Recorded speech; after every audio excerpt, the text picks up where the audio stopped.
ಇವನು ಕಲ್ತಿಲ್ಲ ಏ ದೇವ್ರೇ ಈ ಕಷ್ಟದಿಂದ ಹೆಂಗಾರ ಪಾರ್ ಮಾಡು ಯಾವ್ದಾರ ರೂಪ ತಗೊಂಡು ಭೂಮಿಗೆ ನನ್ನ ತಂದೆ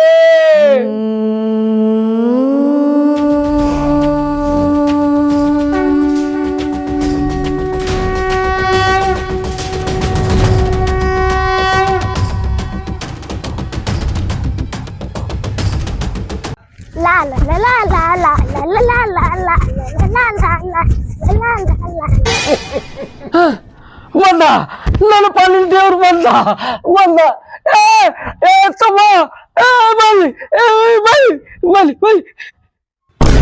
ಏನ್ರಿ ಅಣ್ಣಾರೆ ಬನ್ರಿ ಅಣ್ಣಾರೆ ಬಾ ಇಲ್ಲಿ ಬಾ ಬಾರೋ ನನ್ನ ತಂದೆ ಬಾ ನನ್ನ ಪಾಲಿನ ಕೃಷ್ಣ ಬಂದಂಗ ಆದೇವ ಯಪ್ಪ ಬಾರೋ ಯಪ್ಪ ಬಾರೋ ತಂದೆ ಇಲ್ಕೋದ ನೀ ಸಾಲಿ ಎಷ್ಟನೇ ತೊಕ್ಕಿಪ್ಪ ನಾಲ್ಕನೇ ತೊಕ್ಕಿ ಕನ್ನಡ ಓದಕ್ ಬರ್ತಿದ್ದಿಲ್ಲ ಗೌಡ ನನ್ನ ಪಾಲಿನ ದೇವ್ರ ಸಿಕ್ಕರೆ ಹುಚ್ಚನ ಮಾಡಿ ಏನ್ ಸುದ್ದಿ ಯಾಕೆ ನ್ಯಾಯ ಬಗೆಹರಿಸಕ್ ನನ್ನ ಕಡೆಯಿಂದ ಸಾಧ್ಯ ಆಗ್ಬಾರ್ದು ಇನ್ನ ಹುಡುಗಿ ಏನ್ ಮಾಡ್ತಾರ ನೀವೆಷ್ಟು ಬುದ್ಧಿವಂತರದಿರಿ ಅನ್ನೋದು ಇಷ್ಟೊತ್ತಕ ಗೊತ್ತಾಯ್ತು ನನಗ ಅಪ್ಪ ಮಕ್ಕಳಲ್ಲಿ ದೇವ್ರ ಇರ್ತಾವು ದೇವ್ರ ಖಾಲಿ ಬಿಡು ನಮ್ದು ಹಂಗಲ್ರಿ ದೇವ್ರು ಯಾವ್ದಾರ ರೂಪದಾಗ ಮಕ್ಕಳ ರೂಪದಾಗ ಬಂದ್ ಸಹಾಯ ಮಾಡ್ತಾರ ಈಗೇನ್ರಿ ಮೂತ್ ನೀವ್ ಕೊಡ್ತೀರ ಇವ ಕೊಡ್ತಾನ ಯವ್ವ ತಡಿ ಅವ ಅವ್ನ ಕೈ ಪತ್ರ ಕೊಡು ಓಯ್ ನಿನ್ ಮಗನ ಅಕ್ಕ ಅಯ್ಯ ಏನ್ ಬರಬಾರ್ದಂತೇವ ಈ ಮುದ್ದ ಎಲ್ಲಾರಿಗೂ ಒಂದ್ ಹತ್ತಿದ್ರೆ ನಿನಗೊಂದ್ ಹತ್ತಿತ್ತಲ್ಲ ತಂದೆ ಈಗ ಹುಡುಗ ಚಾಕ್ಲೇಟ್ ಇಲ್ಲ ಮನ್ಯಾಗ ಹೆಂಗ್ ಮಾಡ್ಲ ಈಗ ಅಪ್ಪ ಹುಡುಗ ಚಾಕ್ಲೇಟ್ ಕೊಟ್ಟು ಕಳಿಸ್ತೀನಿ ನಾನು ನೀವ್ ಆ ಕಷ್ಟ ಅನುಭವಿಸಕ್ ಹೋಗ್ಬೇಡ್ರಿ ಅವನಿಗೆ ನಾ ಚಾಕ್ಲೇಟ್ ಕೊಡಿಸ್ತೀನಿ ಚಿಂತೆ ಮಾಡ ನನ್ನ ಚಾಕ್ಲೇಟ್ ಯಾವ ಮಾರಕೈತೆ ಓ ಗೌಡ್ರ ಏನ ಕೊಡ್ಸಿಲ್ಲ ಬಿಡ್ರಿ ಮುತ್ತು ಮುತ್ತು ಕೊಡ್ತೀನಿ ಮುತ್ತು ಅದು ಏನೀಗ ಏನ್ರಿ ಈ ನ್ಯಾಯನ ಈ ನನ್ನ ಪಾಲಿನ ದೇವರ ಬಗೆಹರಿಸ್ತದೆ ಸುಮ್ಮನೆ ಅಪ್ಪಾಜಿ ಈ ಪತ್ರನ ಕರೆಕ್ಟ್ ಆಗಿ ಓದಿ ಈ ಅಂಟಿಗೆ ತಿಳಿಯಂಗ ಹೇಳ ಪುಟ್ಟ ನನ್ನ ಪ್ರೀತಿಯ ಮಡದಿ ಅದ ಕಮಲಿಗೆ ಈತ ನನ್ನ ಪ್ರೀತಿಯ ಸೂರ್ಯ ತಿಳಿಸುವುದೇನೆಂದರೆ ನಾನು ಇಲ್ಲಿ ಮಿಲಿಟರಿಯಲ್ಲಿ ಸೇವೆ ಮಾಡುತ್ತಾ ಕ್ಷೇಮವಾಗಿ ಇದ್ದೇನೆ. ನಾನು ಪ್ರತಿ ತಿಂಗಳು ಹಣವನ್ನು ಕಳಿಸುತ್ತಾ ಬಂದಿದ್ದೇನೆ. ತಂದೆಯನ್ನು ಚೆನ್ನಾಗಿ ನೋಡಿಕೋ. ಪ್ರತಿ ತಿಂಗಳು ಹಣವನ್ನು ಕಳಿಸುತ್ತೇನೆ. ಈ ತಿಂಗಳು ಹಣವನ್ನು ಕಳಿಸಿದ್ದೇನೆ. ಆದ್ದರಿಂದ ಹಣವನ್ನು ತಂದೆಯವರ ದವಾಖಾನೆಗೆ ಕೊಡು. ಇನ್ನು ಸ್ವಲ್ಪ ದಿನದಲ್ಲಿ ನಿನಗೆ ಹಣವನ್ನು ಕಳಿಸುತ್ತೇನೆ. ಆ ಹಣವನ್ನು ನೀನು ಉಪಯೋಗ ಮಾಡಿಕೋ. ಅದರಂತೆ ನನ್ನ ಮುದ್ದು ಮಡದಿಗೆ ನನ್ನ ವತಿಯಿಂದ 1000 ಮುತ್ತುಗಳನ್ನು ಕೊಟ್ಟಿದ್ದೇನೆ. ಇಂತ ನನ್ನ ಪ್ರೀತಿಯ ಸೂರ್ಯ. ಗೊತ್ತಾಯ್ತಿಲ್ ಅವನು ಅದ ಓದಿದ 1000 ಮುತ್ತುಗಳು ಕಳ್ಸೀನಿ ಅಂದ ನನ್ನ ಗಂಡ ಕೊಡು. ಅಪ್ಪಾಜಿ ಪತ್ರ ಓದಿದಿಲ್ಲ ನಿನಗೆ ಅರ್ಥ ಆಯ್ತಿಲ್ಲ. ಅವಾಗಿಂದ ಅವ್ರು ನನ್ನ ಹಿಡ್ಕೊಂಡು ಕಟ್ಟಿ ಹಾಕ್ಯಾರು ಮುತ್ತು ಕೊಡು ಅಂತೇಳಿ. ಈಗ ಅವ್ರಿಗೆ ತಿಳಿಯಂಗ ನೀನ ಅಪ್ಪಾಜಿ ಅವ್ರಿಗೆ ತಿಳಿಯಂಗ ಹೇಳ್ಬಿಡಪ್ಪ. ಅಯ್ಯ ನನಗೆಲ್ಲ ಗೊತ್ತೈತಿ. ಮುತ್ತ ಅಂದ್ರೆ ಗೊತ್ತಿಲ್ಲ ನನ್ ಕೊಡೆಪ್ಪ ಕೊಡ ಮುತ್ ಕೊಡು. ಅಪ್ಪ ಅವಾಗಿಂದ ಹಿಂಗ ತಿಳಿತಿನಾಗತ್ತಾರ ನೋಡು ನನಗ. ಅಂಕಲ್ ನೀವು ಸುಮ್ಮನೆ ನಾ ಮಾತಾಡ್ತೀನಿ. ನಿಮಗ್ ಮುತ್ ಬೇಕಲ್ರಿ ಸಮಯ ಬರೀ ಕೊಡ್ದ್ಯಾ ಕೊಡಪ್ಪ ಹಂಗಾರ ಕೊಡು. ಏಯ್ ನೀ ಏನು ಮುಡ್ದಾರ ಇರೋದಿ ಇಟ್ಟದಿ ನೀ ಏನು ನನಗ ಪಪ್ಪಿ ಕೊಡಕತ್ತಿಲ್ಲ ಏನ ಹಾ ಇದೇ ಮೇಳ ಇದಕ್ಕ ಮುತ್ತಂತಾರ. ಆಗ ಸುಟ್ಟು ಇದನ್ನ ಹೊಯ್ಕೊಳಕತ್ತೆ ಅಲ್ಲೇ ಯವ್ವ. ಆ ಮುತ್ತನ ನಿನಗ್ ಕೊಡಬಾರ್ದು ಕೊಡಕ್ ಬರುದಿಲ್ಲ ಅಂತ ಹೇಳಿ ಅವಾಗಿಂದ ಇದನ್ನ ಹೊಯ್ಕೊಳಕತ್ತೀನಿ ಯವ್ವ. ನಿನಗ ನಾನು ಮುತ್ತು ಕೊಡಬಾರ್ದು ಅಂತ ಹೇಳಿ ಇದನ್ರಿ ಎಂತ ಚಾನ್ಸ್ ಕಳ್ಕೊಂಡೆಪ್ಪ ಯಪ್ಪ. ಈ ಕಡೆ ನಂದು ಮರದಿ ಎಲ್ಲ ಹೋಯ್ತ್ರಿ. ಈ ಸಾಲಿ ಹುಡುಗ ನನಗ ಸಣ್ಣ ಹೋದ ಯಾರ ಮುಂದೆ ಹೇಳ್ತೇನೆ ಯಪ್ಪ ನನ್ನ ಗಂಡಗೇನ್ರ ನನ್ ಮುಟ್ಟಿದ್ ಯಾರಂತ ಗೊತ್ತಾದ್ರ ಮಿಲ್ಟ್ರಿ ಆಗಿರ್ತಾನ ಅಲ್ಲಿಂದ ಹಾಕ್ತಾನ ಬಾಂಬ್. ಪಾಪ ಸಣ್ಣ ಹುಡುಗ ಬಾಂಬ್ ಬೇಕಾಗತ್ತೆ. ನೀ ಯಾಕೆ ಹೇಳ್ತೀಯವ ಅಪ್ಪ ಸಣ್ಣ ಹುಡುಗಿ ಯಾಕೆ ಬಾಂಬ್ ಹಾಕಿಸ್ತೀರಿ? ಓ ಯಪ್ಪ ಯಜಮಾನ ಊರ್ ಗೌಡ ಅಂತಲ್ಲೋ ಬರಲಿ ನೀನ ಹಿಂಗಿದ್ರಿ ನೀನ್ ಊರಿನ ಗತಿನೋ ಯಪ್ಪ ಆ ಕೇಳಾಕತ್ತಿದ ಅವನಿಗೆ ಬಾಂಬ್ ಹಾಕ್ತಾನಂತಲ್ಲ ನಿನಗ್ ಹಿಡಿದು ಬಾಂಬ್ ಹಾಕ್ತಾನಂತ ಹೇಳಿ ನನ್ ಮಗ ಅಲ್ಲಿ ಬಾಂಬ್ ಎಲ್ಲ ಹಾಕ್ತಾನ ಬೇರೆ ದೇಶದ ಮೇಲೆ ಅದು ಹಿಂಗ ಅಪ್ಪ ನಿನ್ ಕೈ ಮುಗಿತೀನಿ ಒಂದ್ 10 ನಿಮಿಷ ಸುಮ್ಮ ಕೂತ್ ಬಿಡು ಸುಮ್ ಕೂತ್ ಬಿಡು ಹಾ ಎಂತ ಚಾನ್ಸ್ ಇಲ್ಲ ಸರ್. ಹಾ ನನ್ನ ಮಾನ ಮರ್ಯಾದೆ ನನ್ನ ಗಂಡಗ್ ಬಂದದ್ರ ಏನಂತ ಮುಖ ತೋರ್ಸ್ಲಿ ನಾನೇ ಮೊದ್ಲ ಹೇಳ್ಬೇಕಲ್ಲಪ್ಪ ಮಾ ಈ ಮುತ್ತ ಅಂದಿದ್ರ ತಿಳಿತಿತ್ತು. ಯವ್ವ ಆ ಸಣ್ಣ ಕೂಸ್ ಕೊಟ್ಟಿದ್ದಕ್ಕ ಈ ನಮ್ನಿ ಹೊಯ್ಕೊಂಡ್ ಅಳಕತ್ತಿ ನಾ ಏನಾರ ಈ ಮುತ್ತು ಮಾಡಿ ತೋರ್ಸಿದ್ದೆ ನಾನು ಕೆರ ಹರಿಯೋಂಗ್ ಬಡಿತಿದ್ದೇವ ಏ ಕಡಿಸೇ ಬಿಡ್ತಿದ್ದೀನಿ. ಹಾ ಮತ್ ಕೇಳ್ತೀರ ಯವ್ವ ಅದ್ ಯಾಕಟ್ ರಗಳಿ ಮಾಡಕ್ ಅದು ಮುತ್ತು ಕೊಟ್ಟಿದ್ದು ಸಣ್ಣ ಕೂಸ್ ಐತಿ ಕೂಸು ದೇವ್ರ ಇದ್ದಂಗ ನಿನ್ನ ಮಗ ಅಂತ ತಿಳ್ಕೋ ಮಕ್ಳು ಕೊಡ್ತಾರಲ್ಲ ಅಲ್ಲೇಣ ಇಲ್ಲ, ಒಳಗ್ ಮನ್ಯಾಗ ಒಂದ್ ಮಗು ಐತಿ. ಅಯ್ಯೋ ಆಯ್ತು ಬಿಡ್ರಿ ಆಯ್ತು. ಈ ಹುಡುಗ ಕೊಟ್ಟಿದ್ದ ಚಲೋ ಆಯ್ತು. ನಿನಗ್ ಬಾಳ ನಾವ್ ಹಿಂಸೆ ಮಾಡಕತ್ತಿದ್ವಿ ಹಿಂಸೆ ತಡಿಲಾರ್ದ ನೀ ಏನ್ ನನಗ್ ಪಪ್ಪಿ ಕೊಟ್ಟಿದ್ದೆ ಅಂದ್ರ ನಾ ಬದುಕ್ತಿದ್ದಿಲ್ಲೋ ಎಣ್ಣ ಸತ್ತ ಹೋಗ್ತಿದ್ದೆ. ಏನ್ ಮಾತಾಡ್ತೇವ ನೀನು? ಅಲ್ಲ ನಾ ಬಿಡ್ತಿದ್ದೆ ನೀನ್ ಸಾಯಕ. ನಾ ಜೀವನ ಕೊಡ್ತಿದ್ದೆ ನಿನಗ. ಜೀವನ ಕೊಡ್ತಿದ್ದು ನಾ ನಿನ್ನ ಕಾಪಾಡ್ತಿದ್ದೆ. ಹಂಗ ಹೇಳ್ರಿ ನಿಮ್ದಂಗ್ ಬ್ಯಾರೆ ನಡ್ವೈತಲ್ಲ ನಮ್ಗ ಆ ಕಡೆ. ಓಯ್ ನಮ್ ಸುಶಿ ಯಾಕೆ ಹೇಳಕತ್ತಾಳು ಯಾಕೆ ಹೇಳಕತ್ತಾಳು ನೀನ ಯಾಕೆ ಸತ್ತಿಲ್ಲ ಅಂತ ಹೊಯ್ಕೊಳಕತ್ತ ಮುತ್ತ ಮುತ್ತ ಆ ಮುತ್ತ ಅಲ್ಲ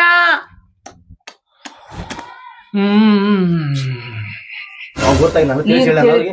ಅವ್ರ್ ಗೊತ್ತಾಗಿಲ್ಲ, ತಿಳಿಸಿ ಹೇಳ್ತೀನಿ. ಗೌಡ್ರ ಹೇಳಿ ನಾನ್ ಅದು ಏ ಕೂದ್ರಿಯಪ್ಪ ಬಾಂಬ್ ಹಾ ಬಾಂಬ್ ಬಾಂಬ್. ಅಪ್ಪ ಚಲೋ ಮಾಡಿದ್ವಿ. ಇಷ್ಟಕ್ಕೆಲ್ಲ ಏನ್ ಕಾರಣ ಗೊತ್ತೇನವ ಏನ್ರಿ ನೀವು ಸಾಲಿ ಕಲೀಲಾರ್ದಕ್ಕ ನೋಡು ನೀವು ಇಷ್ಟ ದೊಡ್ಡವ್ರಾಗಿದ್ರಿ ನಿಮಗ ಬುದ್ಧಿ ಬರ್ಲಿಲ್ಲ ಅದು ನಿಮ್ಗ ಅರ್ಥ ಆಗ್ಲಿಲ್ಲ ನೋಡಿದು ಈ ಸಣ್ಣ ಕೂಸು ಬರೀ 4ನೇ ಸಾಲಿ ಕಲ್ತೈತಿ ಆ ಕೂಸಿಗೆ ಅರ್ಥ ಆಯ್ತು ಯಾವ ಮುತ್ತು ಅಂತ ಹೇಳಿ ನನಗೇನ್ ತಪ್ಪಿಲ್ಲಪ್ಪ ನಂದೇನ ನಮ್ ಸ್ವಾದ್ರ ಮಾವಿವ ನಮ್ಮ ಅವ್ವನ ಅಣ್ಣ ಹಿಂಗಾಗಿ ಮನೆಯಿಂದ ಸಣ್ಣ ವಯಸ್ಸಾಗ 12 ವರ್ಷದಾಗ ಮದ್ವಿ ಮಾಡ್ಯಾರ ಸಾಲಿ ಬಿಡಿಸಿ ನಮಗ್ ಸಾಲಿನೂ ಕಳಿಸಿಲ್ಲ ನಾವ್ ಏನ್ ಮಾಡಮು ಅಲ್ಲ ನಾ ಬಿಡ್ ಊರ್ ಗೌಡ್ರ ಕಲ್ತಿಲ್ಲ ಇಲ್ಲ ನಮ್ ಕಲಿಯಾಕ ಏನಕ್ಕೇನು ನಾವು ಊರ್ ಸೇವೆ ಮಾಡಕ್ ಅಡ್ಡಾಡಕತ್ ಬಿಟ್ಟಿವಿ. ಹಿಂಗಾಗಿ ನಾವು ಸಾಲಿ ಕಡೆ ಹೋಗಲಿಲ್ಲ. ಯಾಕಂದ್ರೆ ನಮ್ಗ ಊರ್ ಮೇನ್ ನಮ್ಗ ಊರ್ ಮೇನ್ ಸಾಲಿ ಬ್ಯಾಡ ನಮ್ಗ. ಯಪ್ಪ ಇಷ್ಟಕ್ಕೆಲ್ಲ ಕಾರಣ ನೀವೆಲ್ಲಾರು ಸಾಲಿ ಕಲೀಲಾರ್ದಕ್ಕ ನೀವೇನಾರ ಸಾಲಿ ಕಲ್ತಿದ್ರ ಅಂದ್ರ ಈ 4ನೇ ಕಲ್ತಿದ್ ಹುಡುಗ ಇದ್ದ ಬುದ್ಧಿ ನಿಮಗೂ ಇರ್ತಿತ್ತು. ನಾನರ ಏನ್ ಮಾಡ್ಲಪ್ಪ ನಮ್ ಸ್ವಾದ್ರ ಮಾವ ಮನೆಯಿಂದ ಅಂತ ಹೇಳಿ ಸಾಲಿ ಕಲಿಲಾರ್ದಂಗ ಮಾಡಿ 12 ವರ್ಷಕ್ಕ ನನ್ ಮದ್ವಿ ಮಾಡಿ ಕೊಟ್ಟಾರ. ಸಾಲಿ ಕಲಿಯಕ್ ಆಗ್ಲಿಲ್ಲ. ನಾವಿದ್ವಿ ಇವರ ನೋಡಪ್ಪ ನಡಬಾರ್ ಕಾರಬಾರ್ ಗಿತ್ತಿ ಮಾಡಿ ಅದನ್ನ ಮಾಡ್ಕೊಟ್ಟಿದ್ ಹೆಣ್ಮಕ್ಳು ಮನಿ ಒಳಗ ಆಗ್ಬಿಡ್ತಾವಲ್ಲ ಎಂತ ಹಿಂಗ್ ವಿಚಾರ. ಅಪ್ಪ ಅವ್ರ ಮಾವ ನಾನೇ ಗೊತ್ತಾಯ್ತಪ್ಪ ಹೇಳಿದ್ಲಕ್ಕೆ ನಿನ್ನ ಕಿವಿ ಹೋಗ್ಯಾವ ನಾನು ಹೋಗಿಲ್ಲ. ನೀ ಸುಮ್ ಕುಂದ್ರು ಮರೆ ನಿನ್ ಕೈ ಮುಗಿತ್ ಸುಮ್ ಕುಂದ್ರು. ಗೌಡ್ರ ಅದಕ್ಕೆ ಹೇಳುದ್ರಿ ಏನಂತ ಬಾಲ್ಯ ವಿವಾಹ ಮಾಡ್ಬಾರ್ದ್ರಿ. ಮಕ್ಳು ಯಾವ ವಯಸ್ಸಿನಾಗ ಏನೇನ್ ಮಾಡ್ಬೇಕು ಅದ ಮಾಡಬೇಕು. ಆ ಹುಡುಗಿಗೆ ಸಣ್ಣ ವಯಸ್ಸಿನಾಗ ಮದ್ವಿ ಮಾಡ್ರಿ ಸಾಲಿ ಕಲಿಯಕ್ ಆಗಿಲ್ಲ. ಇನ್ನು ಮುಂದಾದ್ರು ಆ ಬಾಲ್ಯ ವಿವಾಹ ಆಗ್ಲಾರ್ದಂಗ ನೀವು ನೋಡ್ಕೊರಿ ಊರ್ ಗೌಡ್ರಾಗಿ. ಸಣ್ಣ ಸಣ್ಣ ಮಕ್ಕಳಿಗೆ ಕೆಲ್ಸಕ್ ಕಳಿಸ್ತಾರ ಅದನ್ನೆಲ್ಲ ಬಂದ್ ಮಾಡಿಸ್ರಿ ಅವ್ರಿಗೆಲ್ಲ ಸಾಲಿ ಕಲಿಸ್ರಿ. ನೀವು ಆದಂಗ ಮುಂದಿನ ಪ್ರಜೆಗಳು ಹಂಗ ಆಗಬಾರ್ದು. ಸಾಲಿ ಕಲಿಬೇಕು ಎಲ್ಲಾರು ಎಲ್ಲಾ ಪ್ರತಿಯೊಂದು ಹಳ್ಳ್ಯಾಗ ಸಾಲಿ ಕಲಿಬೇಕು. ಎಲ್ಲರಿಗೂ ಅಕ್ಷರ ಜ್ಞಾನ ಇರಬೇಕು. ಊರ್ ಗೌಡ್ರಾಗಿ ನೀವು ಇದನ್ನ ಜವಾಬ್ದಾರಿ ಹೊತ್ತು ಮಾಡಿಸ್ಬೇಕು. ನಾಳೆ ಬೆಳಿಗ್ಗೆ ಎದ್ದು ಕೂಡ ಊರಾಗ ಡಂಗರ ಸಾರಿಸಿ ಎಲ್ಲಾರು ಕೂಡಿಸಿ ನಮ್ ಊರ ಸಾಲಿ ಐತಲ್ಲ ಅದನ್ನ ತಗಸಿಸಿ ಸಾಲ್ಯಾಗ ನಾನ ನಿಂತ ಮೊದಲಲ್ಲಿ ಎಲ್ಲಾ ಹುಡುಗರು ಏನಾದ್ರು ಬಡದ್ ಕರ್ಕೊಂಡ್ ಬರ್ತಾನ ಅವ್ರನ್ನ.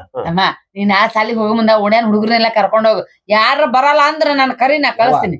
ಆ ಹುಡುಗನ ಮೊದ್ಲು ಹಳ್ಳಿಗೆ ಹೋಗಿ ಕಲ್ತ್ ಬರೋದು ಪಾಪ. ನಮ್ಮ ಊರಾಗ ಸಾಲಿ ಇಲ್ಲ, ನಮ್ಮ ಮಾಸ್ತರ್ಗಳು ಬರಾಕಲ್ಲ ಅಂತ ನಮ್ಮ ಊರಿಗೆ. ಅದಕ್ಕೆ ನಮ್ಗೆ ಅಂಜಿಕೆ.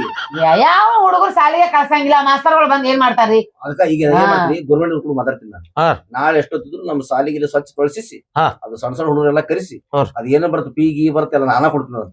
ಅದೇನ್ ಕಳಿಸಿಟ್ರ ನಮ್ಮಪ್ಪ ನಮ್ಮವ್ವ ಏನ್ ವಿಚಾರ ಮಾಡಕ್ ಹೋಗ್ಬೇಡ ಎಲ್ಲ ಮಾಡ್ತೀನಿ ನಾನು. ಪುಣ್ಯ ಬರ್ಲಪ್ಪ ನಿನಗ. ಇನ್ನೊಬ್ರು ಯಾರ ಆಗಿದ್ರ ನನ್ ಬಾಳ್ ಕೆಟ್ಟ ಉಪಯೋಗ ಮಾಡ್ಕೋತಿದ್ರಪ್ಪ. ನಿನ್ನ ಪುಣ್ಯ ಬರ್ಲಿ ಅಣ್ಣ. ನಿನ್ ಹೆಂಡ್ರು ಮಕ್ಳು ತಣ್ಣಗಿರ್ಲಿ ಬಿಡು. ಅಪ್ಪ ನೀನು ವಿದ್ಯಾವಂತ ಆಗಿ ನನ್ನ ಉಳಿಸಿಬಿಟ್ಟೆಪ್ಪ ಇವತ್ತ. ಈ ನಿನ್ ಋಣ ನಾನು ಎಂದೂ ಮರೆಯಲ್ಲಪ್ಪ. ನೀನು ಹೇಳ ಎಲ್ಲಾ ಮಕ್ಕಳು ಸಾಲಿ ಕಲೀರಿ. ಶಾಲಿ ಕಲಿ ಗೌಡ್ರ ನಾವ್ ಈಗ ಹೋಗ್ ಬರ್ತೀವಿ. ಹೋಗ್ಬೇಡಿ ಹುಷಾರ್ ನೋಡಿ. ಹೌದು. ಹಾ, ನಾಳೆ ಸಾಲಿಗೆ ಹ್ಞೂ ರೀ. ಎಲ್ಲ ಕೆಲಸ ಹಾ, ಆಯ್ತು. ಹಾ.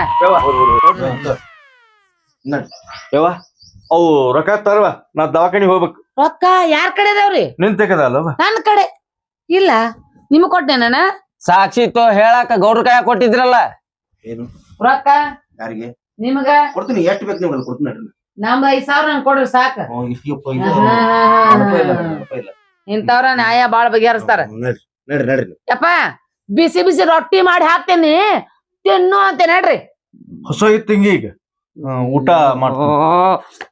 ನಡ್ರಿ ಅಣ್ಣ ನಾನ್ ಬರ್ತೀನಿಪ್ಪ. ಬಾ. ದೇವ್ರ ಒಳ್ಳೆ ಮಾಡಿ. ಒಂದೆರಡು ರೊಟ್ಟಿ ನಮ್ಮ ಮನೆ ಕಳ್ಸಿ. ಯಾಕ ನಿಮ್ ಹೆಣ್ರ ಸಾತಾರನ್ರಿ? ಊರ್ಗೆ ಊರ್ ಹೋದ್ರ ಕರ್ಸ್ರಿ, ಇಲ್ಲ ಯಾರಿಗಾರ ಬೇರೆ ಕಡೆ ಮಾಡ್ಸ್ಕೊರಿ, ಬರ್ತೀವಿ. ರೊಕ್ಕ ಕೊಟ್ಟಿದ್ದೆ ಮಾಸ್ತರ. ಯಪ್ಪ ಮಾಸ್ತರ ನೋಡ ಪೋಸ್ಟ್ ಮ್ಯಾನ್ ಅವ್ರ ನಮಸ್ಕಾರ. ನಮ್ ಕಣ್ಣು ತರಿಸ್ಬಿಟ್ರಿ. ಈ ಹುಡುಗ ಬರ್ಲಿಕ್ಕಂದ್ರ ನಿಮ್ ಗತಿ ಏನಾಕಿತ್ತು? ಅನ್ಯವಾಗಿ ನಿಮ್ ಜೀವ ತಗೊಂಡ್ಬಿಡ್ತೀವಿ ನಾವು. ವಿಚಾರ ಮಾಡಕ್ ಹೋಗ್ಬೇಡ್ರಿ. ನಾಳೆ ಇದು ಏನೇ ನಿಮ್ ಕೆಲಸ ಐತಲ್ಲ ಅದು ಸ್ವಲ್ಪ ನಾಳೆ ಹೇಳ್ರಿ. ನಾ ಬೇಕಾದ್ರೆ ನಿಮ್ ಯಾರ ಸಾಹೇಬ್ರವ್ರ ಕೂಡ ಮಾತಾಡ್ತೀನಿ. ನಾಳೆ ನೀವು ಸಾಲಿಗೆ ಬರ್ಬೇಕು. ನೀವು ಸಾಲಿಗೆ ಬಂದು ಅದ್ ಹೆಂಗೆ ವ್ಯವಸ್ಥೆ ಮಾಡ್ಬೇಕು ಅನ್ನೋದು ಹೇಳ್ರಿ. ನಾ ಹುಡುಗರು ಹೇಳಿ ಎಲ್ಲ ವ್ಯವಸ್ಥೆ ಮಾಡ್ಬಿಡ್ತೀನಿ. ಆಯ್ತು ತೋರಿ ಗೌಡ್ರ. ಏಪ ಇನ್ ಮೇಲೆ ನಮ್ಮ ಊರ್ ಬಿಟ್ಟು ನೀ ಬೇರೆ ಊರು ಸಲಿ ಹೋಗಂಗಿಲ್ಲ. ನಮ್ಮ ಊರಾಗ ಸಲಿ ಕಟ್ಟಿಸ್ಬಿಡ್ತೀನಿ ನಾನು. ಏನು ಕಟ್ಸಿದೈತಿ ಈಗ ಸ್ವಚ್ಛ ಮಾಡಿಬಿಡು ಅಂತ ನಿಮ್ ಗೆಳೆಯರೆಲ್ಲರೂ ಹೇಳಿ ಕರ್ಕೊಂಡ್ ಬಂದ್ಬಿಡು. ಈ ಹುಡುಗ ಬರ್ಲಿಕ್ಕೆ ಗತಿ ಏನಾಕೈತಿ ನಿಮ್ದು ಅಂತ ಮುಗದ ಹೋಗಿತ್ತಲ್ರಿ ಅವ ಕುಡ್ಗೋಲ್ ಹಿಡ್ಕೊಂಡ ನಿಂತಪ್ಪ. ಇವ್ ನಾನು ಕರ್ಕೊಂಡ್ ಹೋಗ್ತೀನಿ. ನೀವು ನಿಮ್ ಕೆಲಸ ನೋಡ್ಕೊರ್ಪ. ಆಯ್ತು. ಅಲ್ಲ ಇವತ್ತು ಏನೋ ಕೆಲಸ ಇದ್ರಿ ಬಿಡ್ರಿ. ನೀವು ಮನೆಗೆ ಹೋಗಿ ರೆಸ್ಟ್ ಮಾಡಿ. ಇವತ್ತೊಂದ್ ದಿವ್ಸ ಇಲ್ಲೇ ನಮ್ಮ ಮನ್ಯಾಗ ಎದ್ದು ಊಟ ಮಾಡ್ಕೊಂಡು ಹೋಗುವಂತ. ಇಲ್ರಿ ಅದು ಎಲ್ಲಾ ಯಾರ್ಯಾರಿಗೆ ಮುಟ್ಟಿಸ್ಬೇಕಾಗೈತಿ. ಇದೇನ್ ಹೊಕ್ಕಿರೀಗ ನಾ ಎಲ್ಲಾ ಆಫೀಸರ್ ಹೇಳ್ಕೊಂತೀನಿ.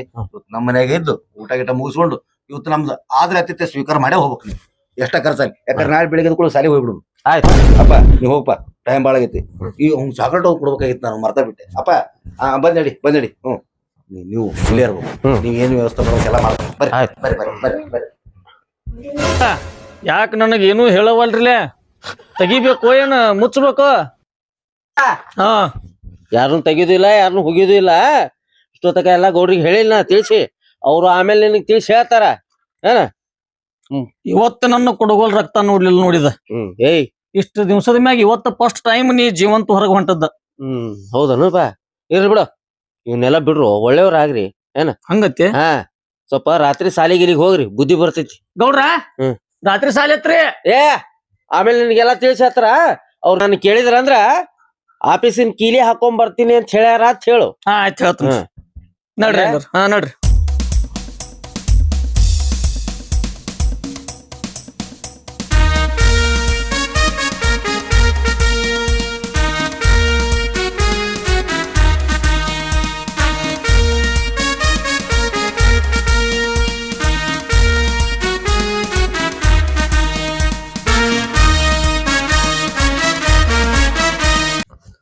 ನೋಡ್ರಿ ಹೆಂಗೈತಿ. ಬೇಕಾದಷ್ಟು ಆಸ್ತಿ ಐತಿ. ಇಡೀ ಊರಿಗೆ ದೊಡ್ಡ ಗೌಡ. ವಯಸ್ಸಿನಾಗ ನೋಡಿದ್ರ 45-50 ವರ್ಷದ ಮುದುಕದನ. ಅಂತವ ಕೇವಲ 4ನೇ ಸಾಲಿ ಕಲಿಯೋ ಹುಡುಗನ ಕೈಲಿ ಬುದ್ಧಿ ಹೇಳಿಸ್ಕೊಳಂಗಾಯ್ತು. ಅವನ ಮುಂದೆ ಅವ ಸಣ್ಣವ ಆಗಿಬಿಟ್ಟ. ಇಷ್ಟಕ್ಕೆಲ್ಲ ಕಾರಣ ಏನ್ರಿ? ವಿದ್ಯೆ ಇರ್ಲಾರ್ದು. ಗೌಡಗ ಜೇರ್ಕರ್ತ ವಿದ್ಯೆ ಇದ್ರ ಇಷ್ಟೆಲ್ಲ ರಗಳಿ ಹಾಕಿತ್ತ. ಅದಕ್ಕೆ ಹೇಳುದ್ರಿ, ನಮ್ಮ ಕೈಲಿ ಆದಷ್ಟು ಎಷ್ಟಾಗುತ್ತೋ ಅಷ್ಟು ಮಕ್ಕಳಿಗೆ ಸಾಲಿ ಕಲಿಸ್ಬೇಕು. ನಾನು ಮಕ್ಕಳಿಗೆ ಸಾಲಿ ಕಲಿಸಿ ಗೌರ್ಮೆಂಟ್ ನೌಕರಿನೇ ಹಿಡಿಸ್ಬೇಕು ಅಂತ ಏನು ಹೇಳಕತ್ತಿಲ್ಲ. ಕಲಿಸ್ರಿ. ಅವ್ರ ಜೀವನಕ್ಕೆ ಒಂದಿಷ್ಟರ ವಿದ್ಯಾಭ್ಯಾಸ ಮಾಡಿಸ್ಬೇಕು. ಒಂದು ಸ್ವಲ್ಪರ ಜನರಲ್ ನಾಲೆಜ್ ಅವ್ರಿಗೆ ಬರೋಂಗರ ಸಾಲಿ ಕಲಿಸ್ಬೇಕು. ನಮ್ಗೆ ಬೇಕಾದಷ್ಟು ಕಷ್ಟ ಆಗಲಿ, ನಮಗೆ ಏನಾದರೂ ಕಷ್ಟ ಇದ್ರೂ ಸಹಿತ ನಮ್ಮ ಮಕ್ಕಳಿಗೆ ವಿದ್ಯಾಭ್ಯಾಸ ಕೊಡಿಸೋ ಪ್ರಯತ್ನ ಮಾಡೋಣ. ಈ ನಮ್ಮ ಭಾರತ ದೇಶನ ವಿದ್ಯಾವಂತರ ದೇಶ ಅಂತ ಮಾಡೋಣ. ಈ ಸಮಸ್ಯೆಗಳು ಬರಲಾರ್ದಂಗೆ ನೋಡ್ಕೊಳ್ಳೋಣ. ಇನ್ನೊಂದು ವಿಷಯ ಇರಪ್ಪ, ಸಣ್ಣ ವಯಸ್ಸಿನ ಮಕ್ಕಳಿಗೆ ಮದುವೆ ಮಾಡಕ್ಕೆ ಹೋಗ್ಬೇಡ್ರಿ. ಮದುವೆ ಮಾಡೋದ್ರಿಂದ ಅವ್ರ ಬಾಲ್ಯ ಕಸ್ಕೊಂಡಂಗೆ ಆಗತ್ತೆ. ಸಂಸಾರದ ಭಾರ ಹೊರೋ ವಯಸ್ಸಿಗೆ ಹೊತ್ತಾಗ ಮಾತ್ರ ಚಂದ ಅನಿಸುತ್ತೆ. ಅದಕ್ಕೆ ಬಾಲ್ಯ ವಿವಾಹ ಮಾಡಕ್ಕೆ ಹೋಗ್ಬೇಡ್ರಿ. ಮಕ್ಕಳಿಗೆ ಸಾಲಿಗೆ ಕಳಿಸ್ರಿ. ಅವ್ರನ್ನ ಸಾಲಿ ಕಲಿಸಿ ವಿದ್ಯಾವಂತರನ್ನಾಗಿ ಮಾಡ್ರಿ ಅಂತ ನಿಮ್ಗೆ ಕೈ ಮುಗಿದು ಕೇಳ್ಕೊತೀವಿ. ಏನೋಪ್ಪ ನನಗಾದ ಅನುಭವನ ನಾನು ನಿಮ್ಮ ಮುಂದೆ ಹೇಳೀನಿ. ಇವ ಏನೋ ಹೇಳ್ಯಾನ ಪೋಸ್ಟ್ ಮ್ಯಾನ್ ಅಂತೇಳಿ ತೆಗೆದು ಹಾಕಕ್ಕೆ ಹೋಗ್ಬೇಡ್ರಿ. ನನಗೆ ತಿಳಿದಿದ್ದು ನಾನು ನಿಮಗೆ ಹೇಳೀನಿ. ನೀವು ಈ ವಿಷಯನ ಊರಿಗೂ ಮನೆಗೂ ಮುಟ್ಟಿಸೋ ಜವಾಬ್ದಾರಿ ನೀವು ತಗೋರಿ. ನಾ ಹೇಳೋ ವಿಷಯನ ಪ್ರತಿಯೊಂದು ಮನೆಗೆ ಮುಟ್ಟುವಂಗ ನೀವು ಮಾಡ್ರಿ ಅಂತ ನಿಮ್ಮ ಕೈ ಮುಗಿದು ಕೇಳ್ಕೊತೀವಿ.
ಎಲ್ರಿಗೂ ನಮಸ್ಕಾರ. ನಾನ್ ನಿಮ್ಮ ಪ್ರೀತಿಯ ಮಂಜುಳಾ ಮುದೋಳ ಮಾತಾಡಕತ್ತೀನಿ. ಏನ್ಪಾ ವಿಷಯ ಅಂದ್ರ, ಇಷ್ಟ ದಿನ ನಮ್ಮನ್ನ ರಂಗಭೂಮಿ ಬೆಳೆಸಾಕತ್ತೀರಿ, ಹಾಗೆ ಯೂಟ್ಯೂಬ್ ನಾಗು ಬೆಳೆಸಾಕತ್ತೀರಿ. ನಿಮ್ಮ ಆಶೀರ್ವಾದದಿಂದ ನಾವೀಗ ನಮ್ದಾದಂತ ಒಂದ್ ನಾಟಕ ಕಂಪನಿ ಸಂಘ ಕಟ್ಕೊಂಡಿವಿ, ಶ್ರೀ ಭುವನೇಶ್ವರಿ ನಾಟ್ಯ ಸಂಘ ಮುದೋಳ ಅಂತ. ನಿಮ್ಮ ಜಾತ್ರೆ ಸಮಾರಂಭಗಳಿಗೆ ನಾಟಕ ಬೇಕಾದಲ್ಲಿ ಕೆಳಗಿನ ನಂಬರ್ಗೆ ಸಂಪರ್ಕಿಸಿರಿ. ನಿಮ್ಗೆ ಯಾವ ನಾಟಕ ಬೇಕಾದ್ರೂ ನಾವು ಬಂದ್ ಆಡ್ಕೊಡ್ತೀವಿ. ಆ ನಾಟಕನಾಗ ಪ್ರಮುಖವಾಗಿ ಹಾಸ್ಯ ಪಾತ್ರದಲ್ಲಿ ಮುದೋಳ್ ಕಟ್ಟಪ್ಪ ಅಂತ ಹೆಸರು ಮಾಡಿರುವ ನಟರಾಜ್ ಮುದೋಳ್ ಅವರು ಪ್ರಮುಖ ಹಾಸ್ಯ ಪಾತ್ರದಲ್ಲಿ ಕಾಣಿಸ್ಕೋತಾರ. ಇನ್ನು ನಮ್ಮ ಮುದೋಳ ಕಟ್ಟಪ್ಪ ಚಾನಲ್ ಅನ್ನ ನೀವೆಲ್ಲರೂ ಸೇರಿ ಲೈಕ್ ಮಾಡಿ, ಶೇರ್ ಮಾಡಿ, ಸಬ್ಸ್ಕ್ರೈಬ್ ಮಾಡೋದು ಮಾತ್ರ ಮರಿಬೇಡಿ. ಕೆಳಗ್ ಗಂಟೆ ಇರುತ್ತ, ಗಂಟೆ ಹೊಡೆಯೋದು ಮಾತ್ರ ಮರಿಬೇಡ್ರಿ. ನಮಸ್ಕಾರ. ನಮಸ್ಕಾರ.